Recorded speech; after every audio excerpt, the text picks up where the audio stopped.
بسم اللہ الرحمن الرحیم۔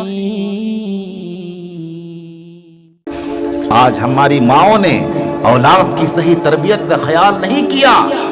آپ نے ٹیپو سلطان کا نام سنا ہوگا۔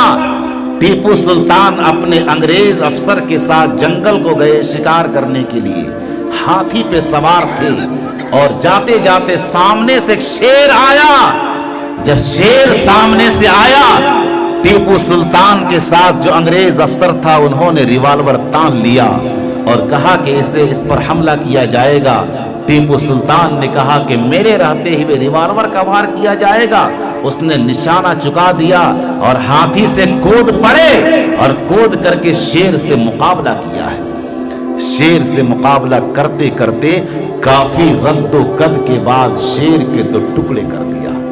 کافی رد و قد کے بعد شیر کے 2 ٹکڑے کر دیا۔ جب شیر کے 2 ٹکڑے کر دیا تو ان کے والد حیدر علی سارا ماجرا دیکھ رہے تھے۔ وہ تیزی سے اپنے گھر آئے اور اپنی بیوی فاطمہ بیگم سے کہا کہ آج تو تیرے میرے بیٹے نے کمال کر دیا، آج تو تیرے میرے بیٹے نے کمال کر دیا۔ کیا کمال کر دیا؟ کمال یہ کر دیا کہ بیٹے نے آج شیر کے 2 ٹکڑے کر دیا۔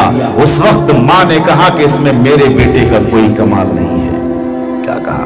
کہ اس میں میرے بیٹے کا کوئی کمال نہیں، اس میں میرا کمال ہے۔ اس میں میرے بیٹے کا کوئی کمال نہیں ہے بلکہ اس میں میرا کمال ہے، اور میرا کمال یہ ہے کہ میں نے آج تک اپنے بیٹے کو بغیر وضو کے دودھ نہیں پلایا، اپنے بیٹے کو بغیر وضو کے دودھ نہیں پلایا۔ بزرگو دوستو، حلال غذا کا اثر روحانیت پر، نفسانیت پر پڑتا ہے۔ اس لیے ہم پر ذمہ داری بنتی ہے کہ سب سے پہلے جب ماں حالت حمل کے اندر ہو تو ماں حلال غذا کھائے۔